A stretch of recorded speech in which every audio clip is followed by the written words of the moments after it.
I think a lot of people think that they know a lot about it, or they've heard the word Olam Haba has been mentioned a lot, and people hear it, we talk about it, and it's in a lot of Jewish sources. And we kind of create for ourselves a model of what this is, and kind of try to figure out, like, we try to piece everything together in our heads. My role here is to kind of look at the sources, what the source is actually saying, try to piece together like a single, coherent, cogent model of what Olam Haba is. And the reason why I think, just as a way of introduction, the reason why it's a little bit so misunderstood, this whole idea of reward and punishment, what's reward. We have so many different things that are names or words that are keywords for reward in Jewish life, that it's hard to kind of figure out what is what and where it fits into the big continuum. So the Rambam has a very long essay, I reference it a few times in the source sheets, where he talks about reward and punishment in general. And he starts off by saying that even the Chachamim and the people that know Torah, they have no idea what happens, what's the good that comes to a person when they follow Torah and mitzvos. Everyone knows, everyone accepts the premise that you do Torah, you do mitzvahs, you have reward. But what that reward exactly is a great mystery to everyone. And he says that there's 5 different categories of people. There's one group that says that reward is Gan Eden, that's the word that they use. The second group says that it's the days of Mashiach. The third group says it's Tchias HaMeisim, resuscitation of the dead. The fourth group says that it's just having a good life, like living, having prosperity and health and nachas in this world. And then finally, there's a fifth group that kind of makes a big challenge of it all. It says that there's Mashiach, and there's Gan Eden, there's Tchias HaMeisim, and then we do life and everything together. But, says the Rambam, the thing that no one talks about, and no one examines, and no one investigates, no one probes, and no one tries to seek out the true essence of what it means is Olam Haba. Olam Haba is kind of forgotten. People don't really know what it means, when is it applied, when is it, and what about it. So that's what we're going to try to do. We're going to try to find clarity in Olam Haba. And why is that so central? Because if you look at Mesilas Yesharim, so he writes it down very clearly in source number 1. Of course, the Rambam himself mentions this as well. I'm just picking out this source.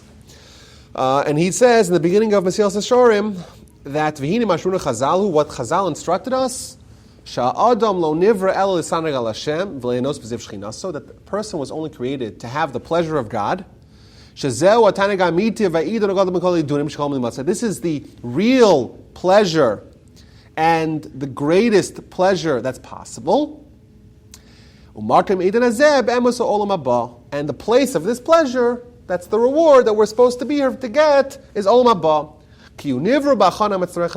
Because that was created specifically to fulfill that function. So, says the Mesilas Yesharim, and this of course comes from the Rambam, I'm just bringing this as one example, that the purpose of us in this world is not for our status here, rather our status in Olam Haba. And Olam Haba is a place of tremendous pleasure, of real pleasure, of great pleasure. And that's the goal. The goal is Olam Haba. And it's interesting, and this is going to be a constant theme, it's interesting that Mesilas Yesharim points out that not all pleasures are created equal. He says like this, Shezeu, the pleasure of Olam Haba, pleasures of experiencing God, HaTainug HaAmiti, we're in source number 1, it's the real Tainug, Va'idun HaGadol Min Kol Adun, and the greatest Idun. So Tainug and Idun are both words used for pleasure. And he says that Olam Haba is the Tainug HaAmiti, the real one. Everything else is maybe not as real. And it's also the greatest pleasure. It's the greatest pleasure. And that's Olam Haba, and that's what we're here for. Now, if you look at source number 2, you'll see that where the problem really lies in trying to clarify, pin down exactly what this means.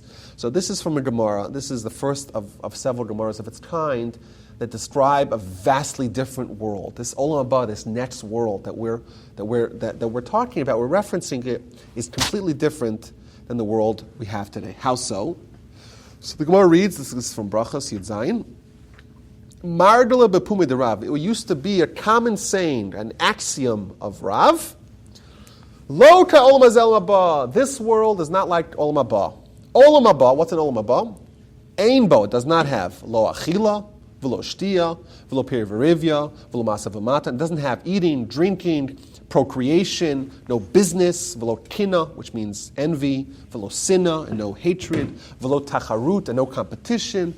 Ela tzadikim yoshvim, v'atroseim berosheim, v'nehenim miziv hashchina. So what he's telling us is like this. Olam Haba is different than this world. This world is a physical world. We have to eat, we have to drink, we have to sleep, we have to procreate to have continuity. You don't procreate, your bloodline ends. Olam Haba is not like that. There's no eating, there's no drinking, there's no sleeping, there's no procreation, there's no standing, there's no sitting in different girses, there's no business, there's no competition, there's no bad midos, there's no kinna, there's no envy. Rather, it's tzaddikim. So it's tzaddikim, it's the righteous. They sit, and their crowns are in their heads, and they have the pleasure of the Shekhinah. And of course, what that means is a great mystery. What does it mean to have the pleasure of Shekhinah? Like, well, these terms are all very vague, and we're going to try to pin down exactly what they mean, or how much to get as much of a familiarity with the content as possible. So I want you guys to look at this. This is a fascinating Rambam. The Rambam here, so this is source number 3. The Rambam says that Heavy Odea, you should know. Ki kemo shelo yasig hasuma ein atzam. Just like a blind person cannot conceptualize color, you can't try to explain to a blind person what green or red or yellow looks like. There's no overlap of experience. Unless you've seen red and green and yellow, only then do you know what it is. Similarly, ve'ein acherish masid shma hakolos, and so too the deaf one cannot in his mind conceptualize what sound sounds like. Velo hasaris ta'avas hamishtal, and not the eunuch cannot in his head try to figure out what is this desire for intercourse. So too, Kain lo yasidu hagufos hata'anugim hanifshoyos. Says the Rambam, just like a blind person cannot understand what color is, so too we as bodies cannot understand what spiritual pleasure is. There's a deep point here. If someone's blind, right, they don't have the physiology, they don't have the anatomy, they don't have the capacity, the tools that they need to experience color. They don't have the hardware. Right? Someone's deaf, someone's a eunuch, they cannot experience those things. They don't even in their head imagine what it is. So too, a guf, a body, cannot understand what spiritual pleasure is. It's not possible. It doesn't have the faculties. It doesn't have the capacity to do that. Ukamosha dagim einom yodim yesod ha'esh, just like fish cannot imagine what it's like to have fire. The fish yosim yesod ha'mayim shem hefchi. They're all in the water. They've never seen fire. They never experienced it. Kain einoda bezeh olam ha'gufani hatainu ha'olam ha'ruchni. So too, it's not known in this world, in this body world, what spiritual pleasure is. Now this next line is critical, because this is going to open up a whole new realm here. Aval. All we have is pleasures of the body. And the senses, mina maichol, of eating, drinking, mishtal, intercourse. Everything that's beyond, everything that's spiritual, to us, is beyond us. It's as if it doesn't exist. And we cannot perceive it or recognize it. And we cannot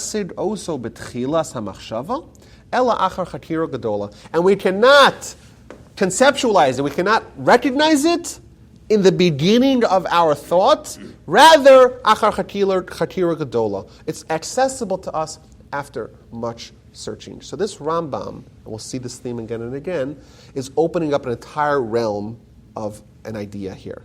What he's saying is like this. As bodies, we cannot connect to spiritual pleasure. It's not possible. We don't have the tools. We don't have the hardware. It's not possible. Blind person can't experience color. It's totally beyond us. However, says the Rambam, we know we're comprised of more than just a body. We also have a neshama. And our neshama is actually perfectly designed to experience spiritual, neshama-like pleasures. Says the Rambam, we don't understand physical pleasure, spiritual pleasures initially, because we're predominantly identified with our body. But after much searching, if we work hard and we begin to identify more with our soul, voila, of course we'll understand what spiritual pleasures are. So the idea here is like this. We're seeing that this is this dramatic idea, Olam Haba, some other world, we can't understand it. We'll see more about how we cannot understand it. It's beyond us, we're blind, we don't get it. But, says the Rambam, if we could find a way to tap into our neshama and to feel what our neshama feels and identify with our neshama, then, and indeed, says the Rambam, that's a lot of work. You got to work really hard to get there. But if you do get there, then you open up new vistas of spiritual pleasure for yourself. And indeed, the Rambam continues, I didn't write this over here. He says, because we're bodies, we only understand bodies, but spiritual pleasures, that's a different realm, and unless we're able to tap into our innate spiritual identity, we cannot understand that spiritual pleasure. So that's an introduction. So what we know from now, Olam Haba is the ultimate thing that we're here for. If you ask me, why are we here? Why did the Almighty place us in this world? The Jewish answer is Olam Haba. And the Gemara say it's clear, Olam Haba.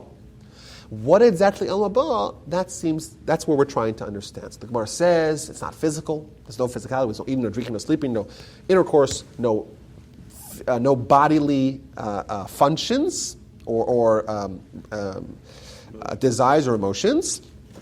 It's spiritual, and we don't get it because we're bodies. It's hard to talk to us. It's like trying to explain to a blind person what yellow looks like. You could say yellow's really vibrant and grass is green, but they don't really know what that is. They don't know what it is unless they've experienced it. Says the Rambam, quick caveat, however, it is possible for us to gain some insight to it if we're able to reframe ourselves into becoming more spiritual. Well, then we'll have more of a access to spiritual pleasures. Okay, so source number 4 is what I really wanted to talk about. Source number 4 is a very short Gemara in the end of Brachos. And the Gemara says that there's 3 things in this world that are like Olam Haba. 3 things. Let's read the Gemara. Shlosha me'ein Olam Haba. There's 3 things that are like Olam Haba. Eluhain. This is what they are. Shabbos. We know Shabbos me'ein Olam Haba, of course, Shabbos. Shemesh means the sun. And lastly is Tashmish. Now the word Tashmish has multiple meanings. Right? The Tashmish can either mean marital relations, or Tashmish can also mean removing one's bowels, going to the bathroom. So the Gemara says there's 3 things about Shabbos, Shemesh, Tashmish. Ask the Gemara, Tashmish Demai. Which Tashmish are you referring to? Ilema, if you say Tashmish Hamita, if you say it's referring to marital relations, can't be that, because that makes someone weak. Ella, rather, Tashmish Nekavim. Rather, it must be referring to going to the bathroom, removing one's bowels. Thus, we can say, the Chachamim of the Talmud, the Chazal, when they scoured the entire world to find 3 commonalities in this world that give us some sort of sense of what it's like in Olam Haba, they found 3 things. Shabbos, of course we know what Shabbos is. Shemesh is the sun. And Tashmish. What's Tashmish? Is it Tashmish Amita? No, it can't be, because that makes someone weak. Can't be that. And last, it must be Tashmish Nekavim. Must be going to the bathroom. Okay, so there's some obvious questions that we need to ask over here. First of all, what does this mean? What about Shabbos is Olam Haba? Like, the Gemara, that's it. The Gemara ends. That doesn't tell us, doesn't explain to us what about Shabbos teaches us about Olam Haba. What about the sun teaches us about Olam Haba? And what is this whole Tashmish thing going on? So we're going to try to go one by one. Find what Chazal say about Shabbos and Shemesh and connect it and see how it relates to Olam Haba. But the Gemara's last commonality between this world and Olam Haba is inordinately strange. And it's strange for a few reasons. First of all, the idea of going to the bathroom, it's nice, it's wonderful, but how is that in any way connected to Olam Haba? It seems strange. There's no eating or drinking. In Olam Haba, there is no eating or drinking, right? Of course. So you wouldn't even need to do that, of course. Like the mun is like spiritual food. You didn't need to go to the bathroom. So that Adarabba seems like a very physical... That was the problem with the mun. Well, because they were bodies and they couldn't handle spiritual food. But I want to ask a little bit of a deep question here. The Gemara should have said, what are these 3? Shalosh Olam Haba, Shabbos, Shemesh, v'Tashmish Nekavim. Why did you just say Tashmish? Why did it say Tashmish? We're tired. Which Tashmish? Is it this Tashmish? No, it can't be that. Right? Because it makes you tired. It makes you weak. It must be Tashmish Nekavim going to the bathroom. The Gemara should have simplified it and say, Tashmish, oh, don't tease me which one it is. Which one does it mean? Is it this one or that one? Just say Tashmish and Kavim, Mazel Tov. Why does the Gemara need to go on this whole rigmarole and say Tashmish? Oh, what does that mean? That's an ambiguous term. Which one? Is it Tashmish? Is it Tashmish Amita? Is it marital relations? No, that's Minchash Kachish. That makes you tired.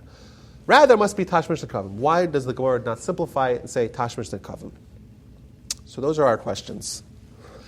So I want to go through one by one here and see what Chazal say about Shabbos elsewhere and Shemesh, sun, elsewhere, and about Tashmish, and see if we can make sense out of this, and we could maybe glean from this a model for what Olam Haba is and why we should be super excited to try to earn a spot in that select fraternity. So the first Gemara here, this is a very interesting Gemara. The Gemara, this is source number 5. Source number 5 says like this: Mi shetorach be'erev Shabbos, yochel b'Shabbos. Someone who works before Shabbos, someone who toils before Shabbos, they get to eat on Shabbos. Mi shelo tarach be'erev Shabbos, but someone who does not toil before Shabbos, meheichon yochel b'Shabbos, from whence shall he eat on Shabbos? From where? From where? Now, what is this? Is this Gemara just telling us make sure you make your food on Shabbos, on Friday? Like you have to prepare food before Shabbos? Like that's obviously we know that. So all the commentators, like Mesilas Yesharim, everyone says that this Gemara is actually, it's an allegory. It's a lesson. There's a metaphor here. Olam Haba is like Shabbos. If you want to get to Olam Haba, if you want to eat food on Shabbos, you got to do the work before Shabbos. If you want to get access to Olam Haba, you have to make sure that on Friday, so to speak, when you can still do work, you do the work. And on Shabbos, you can consume what you created. As opposed to if someone does not do mitzvos on Olam Hazeh, if someone does not prepare themselves for Olam Haba on Friday, proverbial Friday, when they're here, when they can do work, they get to Olam Haba and there's nothing for them to eat. Nothing for them to eat. There's no food. They haven't prepared food. We had last week in the parsha, right? Kilo alechem levado yichya adam. Man needs more than bread. They need the word of God. So the Mefarshim explain, what does that mean? Yeah, your body needs bread, but your soul needs the word of God. Because in Olam Haba, your soul is going to be hungry. And if you prepare food over here for your soul in Olam Haba, then your soul will have food to eat. But if you don't prepare food over here, if you don't prepare the mitzvos, which is the food, the consumable food for your neshama in Olam Haba, your neshama will get there, it'll be starving. Just like if you forgot to make food before Shabbos. Shabbos comes, that's it, it's too late. You can't do any more work, you're done. So Chazal say, we look at Shabbos and we see this transformation. Erev Shabbos is preparing, hectic, getting everything ready, everything done, everything prepared. Shabbos comes, now it's about consumption. You can't do work anymore. Now, whatever you worked before Shabbos, now you can eat on Shabbos. So that's an interesting idea. I want to take this a step further here. When I make food before Shabbos, you make a delicious steak, or you make some chicken, or lahavdil, you make fish, right? And I get to eat the food on Shabbos. Can we say, is that like a prize for doing the work before Shabbos you get to eat on Shabbos? Huh? Right, means we think, this is a deep point here, we think, Olam Haba, you do a mitzvah, here's a lollipop. That's what we think. What Chazal are telling us over here, when I make food before Shabbos, I eat that same food on Shabbos. That's not some sort of external reward. Doing a mitzvah creates the food, so to speak, that you eat in Olam Haba. The action that you do to get the reward and the reward itself are the same. No one's going to say, my prize for making Shabbos food is eating the Shabbos food. No, that's not the prize. That's just the result, the consequence, right? Directly resulting from what you do is what you get. But there's also the aspect that what you do is what you get, but let's say you can also buy. So for example, just like you worked hard to make the meat, but with the meat you also bought dips and you bought challah. But the point is, like a mitzvah too. You do the mitzvah, so you get the mitzvah, but you get everything that encompasses the mitzvah as well, not just Of course, but the point is, if you didn't work, however it takes to get the work done, if you didn't do that before Shabbos, you don't have it on Shabbos. If you don't have the mitzvahs, which is the food, so to speak, you don't have it. But the point is that the mitzvah that you do creates the spiritual entity that you have in Olam Haba. This is a deep insight. We're used to thinking that like a kid gets a nice score in the test, here's a candy, right? A kid doesn't get a nice score in the test, here's a smack, right? I'm not suggesting to do that, but that's the idea. We look at reward. Someone commits a felony, they pay a fine, or they go to prison. Chazal are telling us here, this is like making food. It's not a reward. I eat the food that I make. And we'll see a little bit more about that in a little bit. So it's as if the mitzvah creates something that I can consume in Olam Haba. And that we see from Shabbos. It's an incredible idea. Like we'll learn about how Olam Haba works. Chazal even tell us, you do a mitzvah, you create a praklit, which means a spiritual angel. Every mitzvah creates an angel. It's a real spiritual entity that we create with mitzvahs. It's not like, you did a mitzvah, let's make a tally, a check. How many checks do you have? No. Every mitzvah itself creates a spiritual entity that is there in Olam Haba. There's nothing that there's no change that happens when you get to Olam Haba. It's just whatever you deposited, that's what you have in your bank.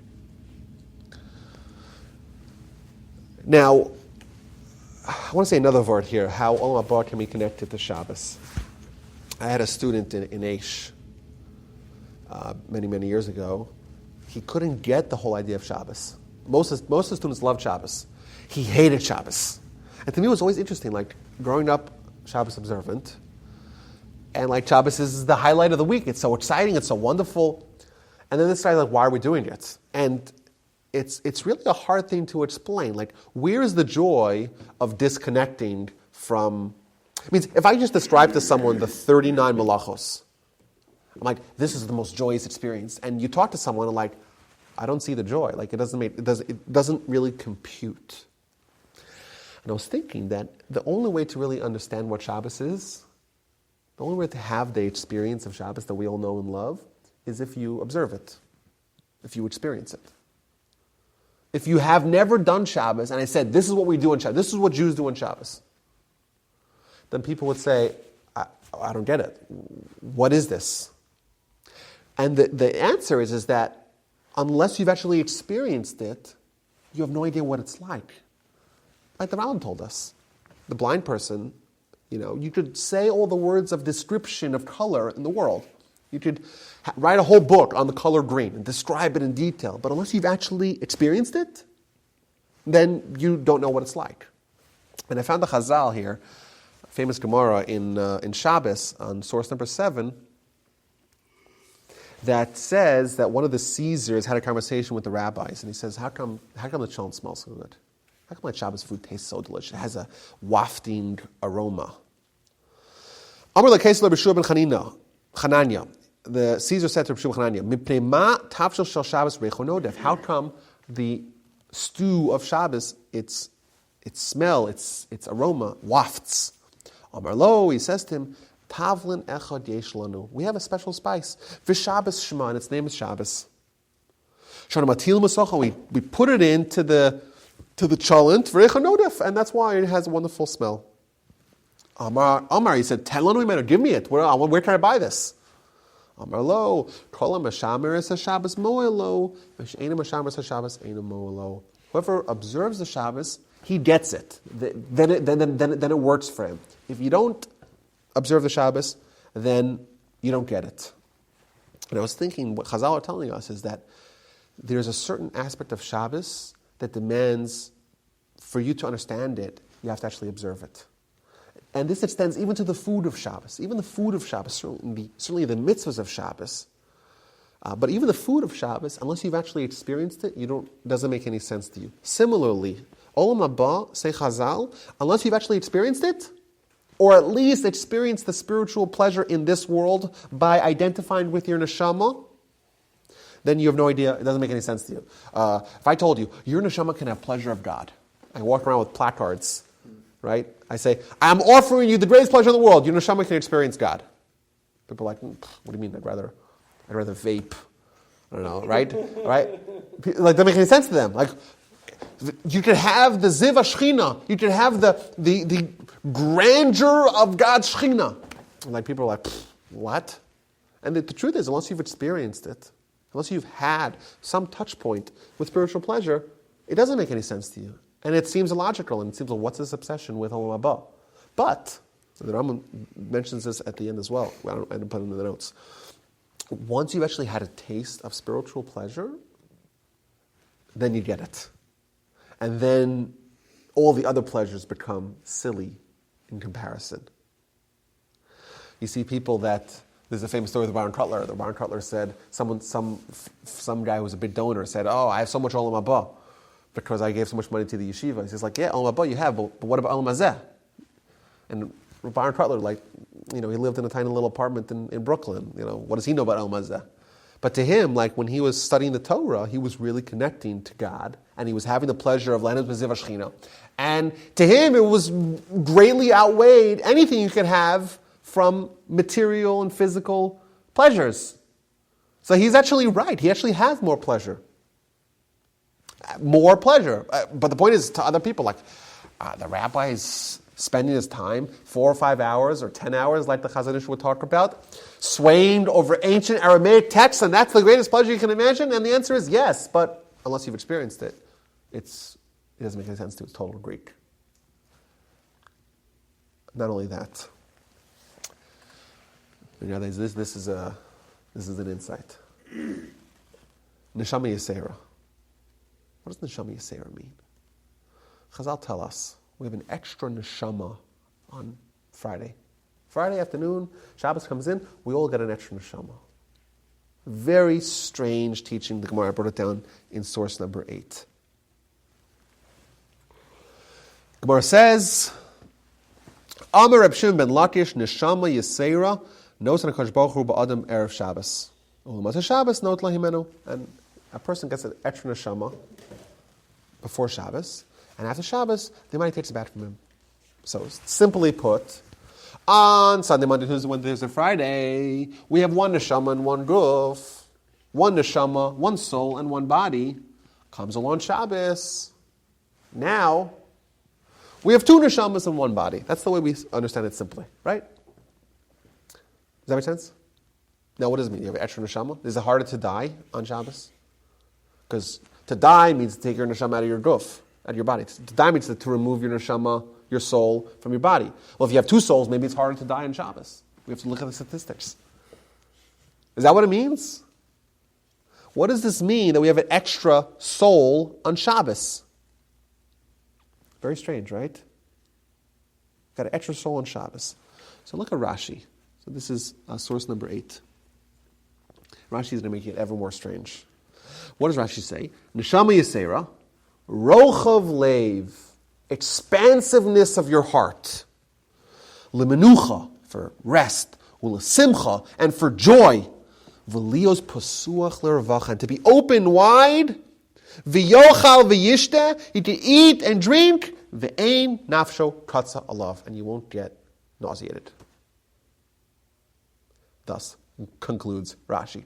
Rashi says, your extra neshama is that you can eat and eat and eat and eat and not want to throw up. That's what Rashi says. Now, you told me that a neshama is about spiritual pleasure. A body is about physical pleasure. And the Chazal say you have an extra neshama. Says Rashi, you can eat and eat and eat. Very, very strange Gemara, and it's compounded by Rashi, who says something that totally doesn't make any sense to us, right? What does it mean to have extra neshama? That you could go again and again back to the buffet table and just consume and consume. And we know that on Shabbos sometimes you have 1 plate of cholent too much, right? You feel kind of heavy, and right? Shabbos, you have an appetite. You go to the kiddush, you fight over you jostle some people out of the way, and you get a few pieces of kugel, whatever, right? Then you go home, you eat more, then you're snacking the whole day. It's and that's why that's the extra neshama. That's all Rashi says. Very bizarre Gemara and Rashi. So I want to kind of connect this to Olam Haba. When you do a mitzvah, I always think about it like this. When I was thinking about this year on Sukkot. Everyone takes a bunch of branches and a bunch of flowers and a lemon. We walk into the shul, and we start shaking it in all different directions, and we're hoping that none of our coworkers by any chance walk in. Because if they walked in, they say, this guy is crazy, this guy's nuts. Mine had a rule also. What? My coworker. Yeah. So you guys are part of the cult. Yeah. But we do a mitzvah like that, and we feel strange. We feel awkward doing mitzvahs. Because a mitzvah is an activity of a neshama. That's what it is. You do a mitzvah with your guf, and you feel weird. And, when we walk in, like we touch our tzitzis, right? It's so hot in Houston. People are wearing extra clothing and strings and fringes coming out. And we feel weird about it because this is not, you don't wear this for your guf. Like there's no mitzvah. Mitzvahs are activities of your neshama. And that's why, and we're connected to our body much more than our neshama. So I'll give you an example. What happens if someone doesn't eat for 12 hours, 15 hours? They're hungry. And they have grumblings in their stomach, and they have hunger pains. And if they don't eat for 22 hours, or 25 hours, or 50 hours, they're famished, right? What happens if someone doesn't study Torah for 12 hours? They're fine, perfectly fine. 25 hours, 25 years. They're fine. How so?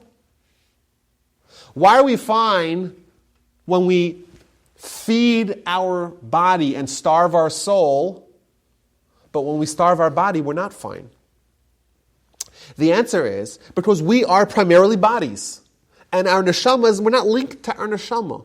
So whatever the neshama wants, its agenda, it doesn't matter to us. It doesn't affect us. We don't feel it. We're not connected to it on an intimate level.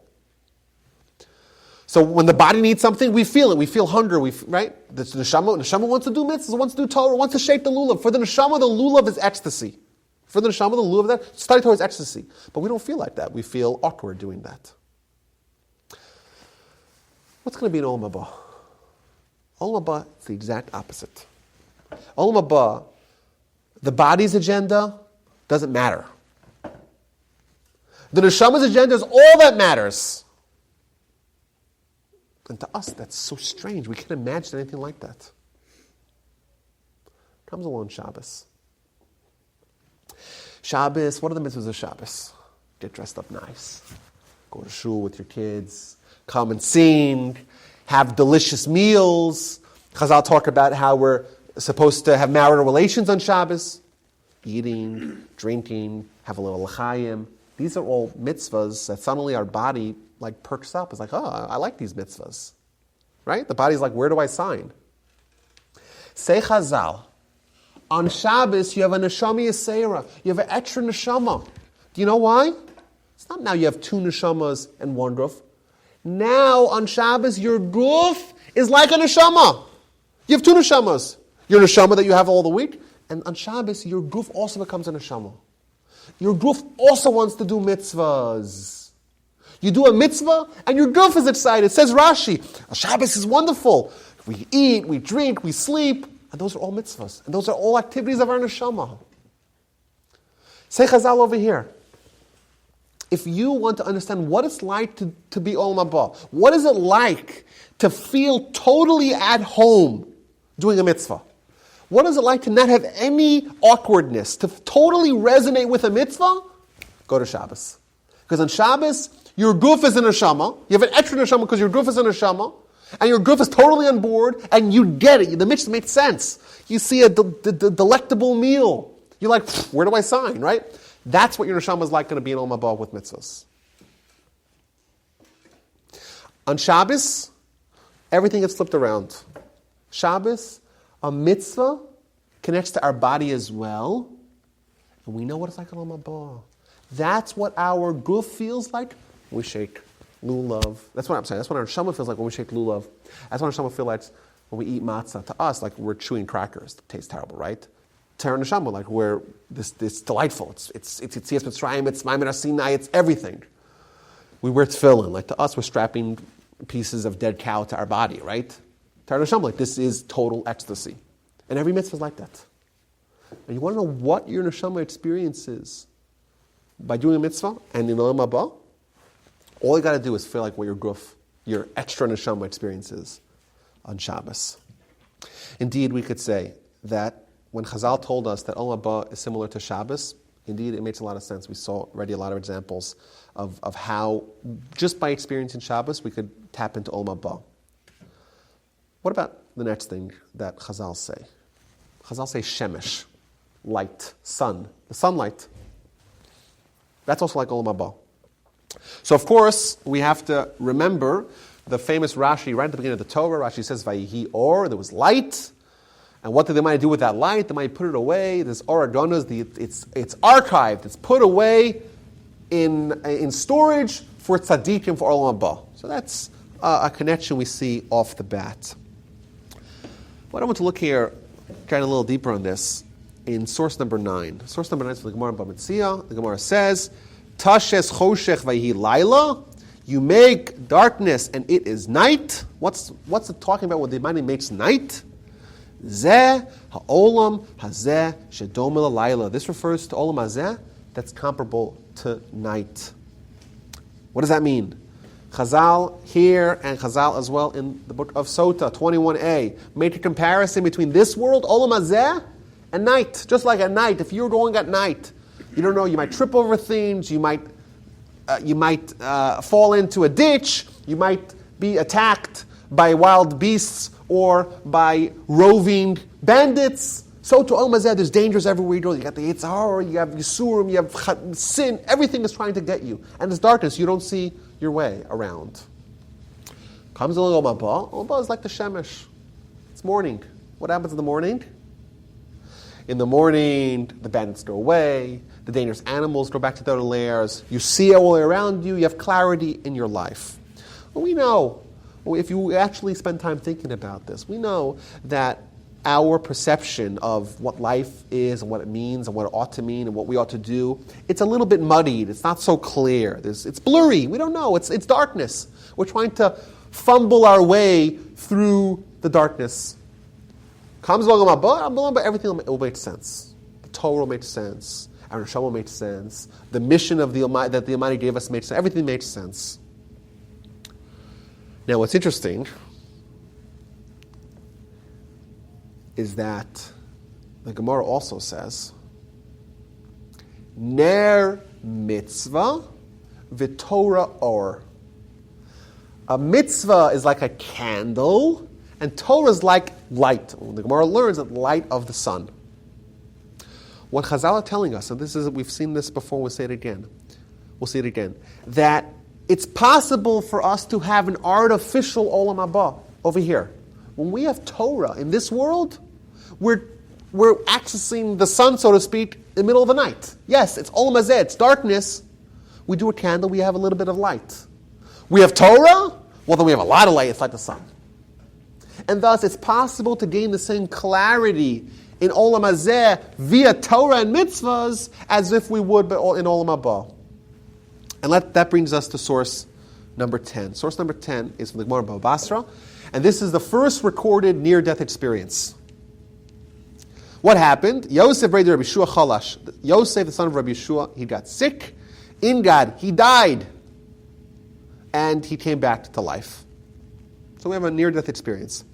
Amar le'avua. So Rabbi Yeshua said to him, his father, My chasis, what did you see when you were dead? What did you see? Amar le, olam hafuch reisi. I saw an upside-down world. Elyonim lamata, v'tachtonim lamala. I saw the elyonim, the elites, the lofty ones, are on the bottom. And the ones at the bottom, the lowly ones, are on the top. I saw everything was upside down. Amar le, olam bara reisa. He says, no. You didn't see an upside down world. You actually saw a clear world. Our world is upside down, and the world you saw is actually right side up. Our world is darkness. The world that you saw was clarity, was light.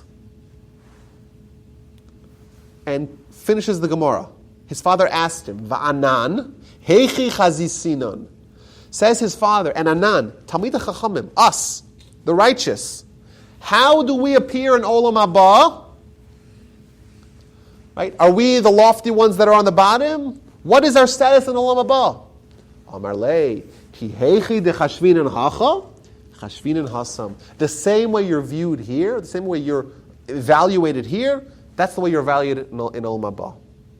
So this world is an upside down world. It's darkness. That world is upside down for us. Right? If someone is hanging from the ceiling here, they look at us like we're upside down.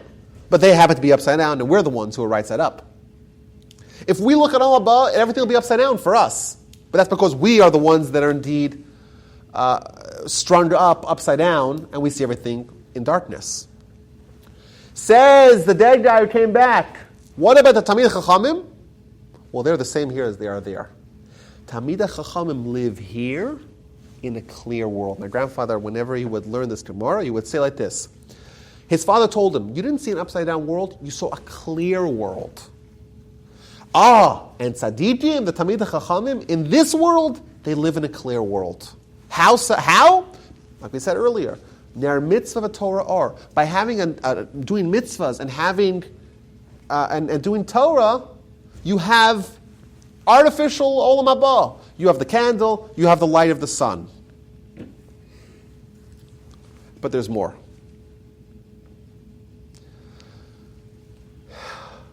This world is our world, right? Right? The Shemayim Lashem, V'aretz L'San L'Bnei Adam. The heavens are for God, this world's ours. Right? However, if you notice, next time you go out at noon, I want you to take a 10-second stare at the sun. The sun is part of our world, right? Right? It's our world. It's part of the world that the Almighty gave to us. Yet, we go outside and we can't look at it. We can't look at the sun. So there's something very strange about the sun. Everything else in the world we can look at, not the sun. So look at source number 11. It says Rabbi Bar Abba the name of Rabbi Yochanan, Kol Hanavim, all the prophets, Lo Nisnavu Elimos Mashiach, they only prophesied for the days of Mashiach. Avala Olam Haba, but for Olam Haba, Ayin Lo Rasa Elokim Zulasecha, and I cannot see it. Besides from God, only God can see it. There's something so dramatic about Olam Haba that even the Nevi'im, even the greatest visionaries of all time, they couldn't see it. They could see Mashiach. They could see that much. They can see. Olam Haba, it's like the sun. No one can access it. To really understand Olam Haba, we can have an insight into spiritual pleasure, but to get Olam Haba in its entirety, even the Nevi'im could not foresee it. And lastly, there's an interesting Gemara that says like this: in the times of Olam Haba, the light of the sun will be diminished. Why?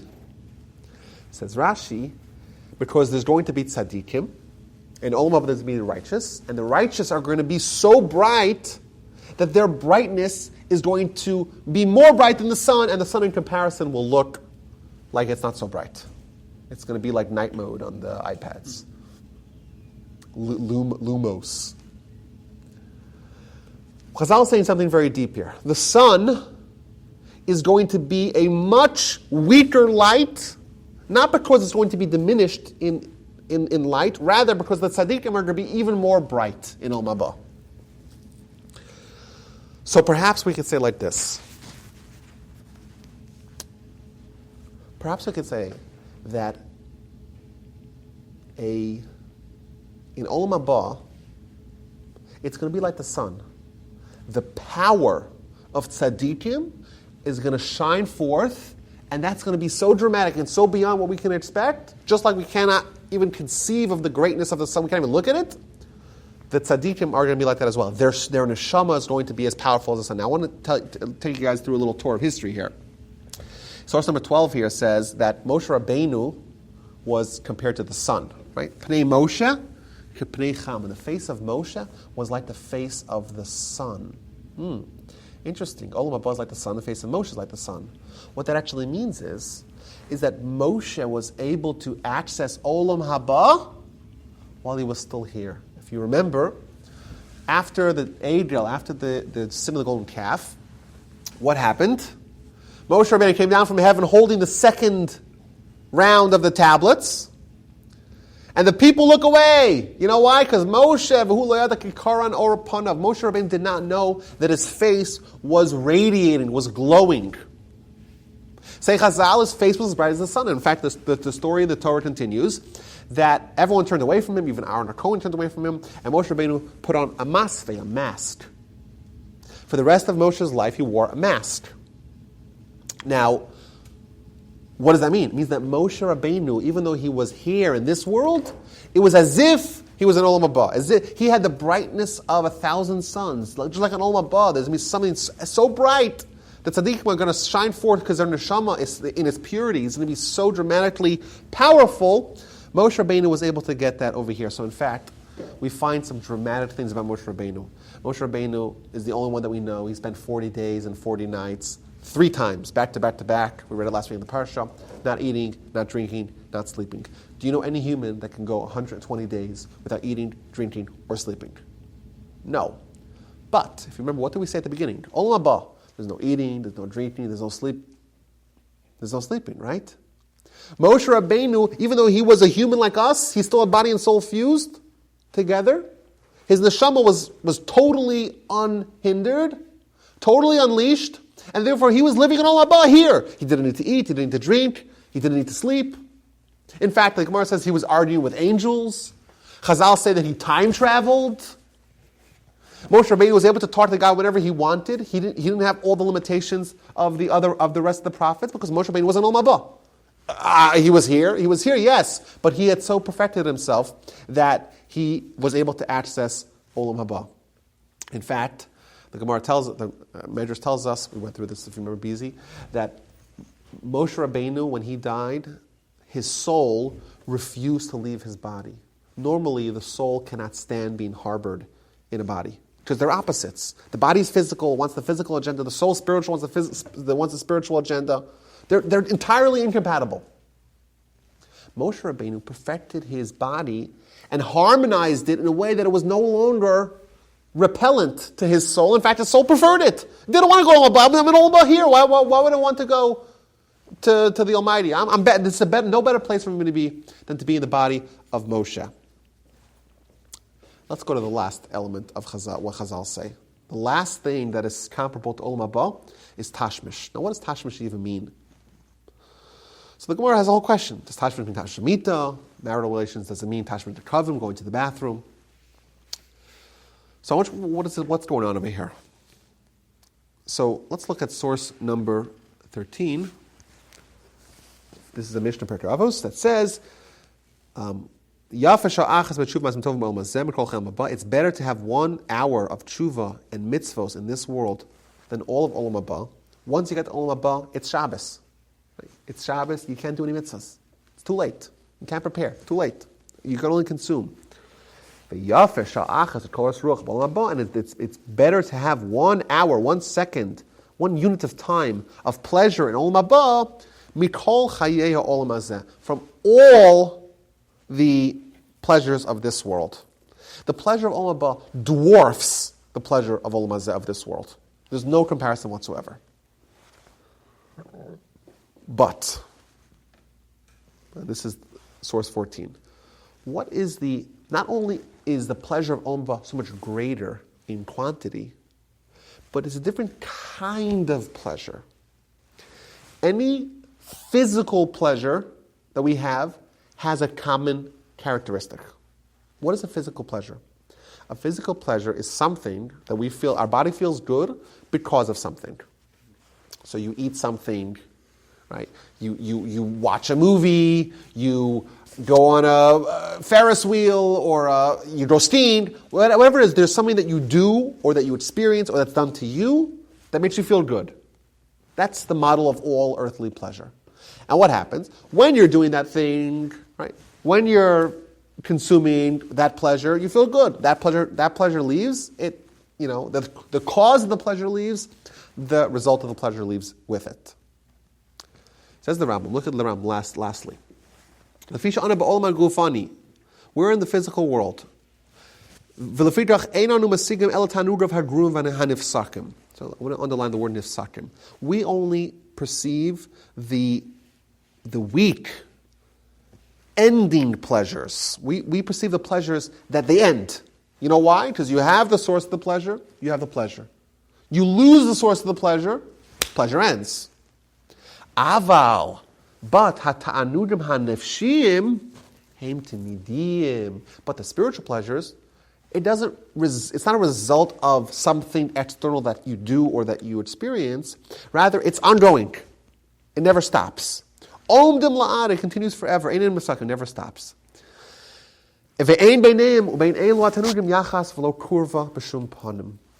There's no corollary between physical and spiritual pleasures.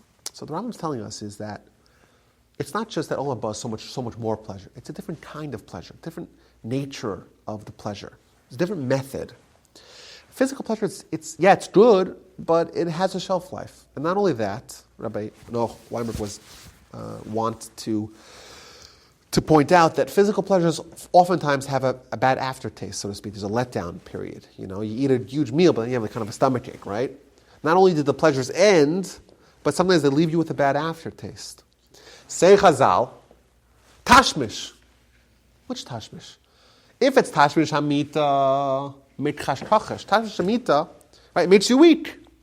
Say Chazal, this pleasure, yes, it might be a wonderful pleasure, but it shares the characteristic of all physical and material pleasure that when you have it great, and afterwards, it's not so great. You're done, right? And not only that, you're weak. So now you're even worse off. It doesn't continue on. Ella tashmish nekavim. Chazal examined every pleasure in the world, and they found one pleasure where the activity that brings you the pleasure, even though that ends, but the good feeling continues on. Say Chazal, if you want to have just an inkling of an insight, a scintilla of comparison between physical, material pleasures and spiritual pleasures, you have to find some sort of pleasure that keeps on going. It's not just one and done. You do the activity and you're over and then you start feeling bad. No, the good feeling continues on. Say Chazal, the only thing they found, tashmish nekavim, go to the bathroom. You go to the bathroom and then you feel pretty good afterwards as well. So of course, that in no way is comparable to Olam Haba pleasure. 1 second of Olam Haba pleasure is better than all the pleasures of this world put together. But the idea, we have to kind of get used to the idea that there's this model of pleasure wherein the pleasure is not just one and done, it continues going. And say Chazal, we look at Tashmish Kavim, and that gives us a little bit of an inkling of what that's like.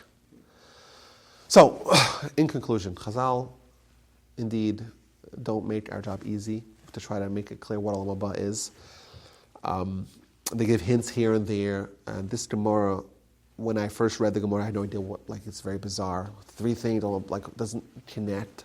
But when you look at the rest of the Chazal, what else they say about Shabbos, Shemesh, Tashmish, and you put all the sources together, it makes a whole abundance of sense. We can say, what is Olam Haba? Olam Haba is the destination that we all hope to get. It's our yearning to be a member of the fraternity that gets Olam Haba. How do we get Olam Haba? We'll have to see next week. Right? What do we do to get there? How do we ensure that we have our ticket stamped? How do we make sure that we do that? But it's a place of pleasures that are unmatched by anything in this world. It's a different realm. It's pleasures that keep on going. It's pleasures that dwarf these world's pleasures. And says the Rambam, once you have this pleasure, you don't even desire physical pleasure. It's like, imagine, he gives an example. Imagine you have a king. King is dealing with issues of state and politics and policy, and it's, that's a sophisticated pleasure. And then you say to him, come, let's play a game of kudolach, right? Let's go play a game of ball. He says, let's play with sachet b'kadur. Oh, when we were kids, we used to play punch ball, right? So the king would say, what are you, nuts? I have so much better pleasures now. I don't want to deal with the pleasures of, playing punch ball, right, in the backyard. Says the Rambam, yeah, we have physical pleasures. They're nice as kids, we're not so sophisticated. You open up your eye to spiritual pleasures, then it just dwarfs. It's an entirely different thing. And Olam Haba is this forever. It's unbelievable. It's like the sun. It's like Shabbos that you get to experience it. It's like you want to know what it's like. Your neshama feels totally natural doing a mitzvah. There's no awkwardness whatsoever. It's like Shabbos, that the only time you could access it is if you prepare beforehand. It's like the sun, that it's really beyond us. But it's clarity, and it all makes sense. And we're now in the world where we're the ones that are muddled. We're living in darkness, and that's where we have clarity.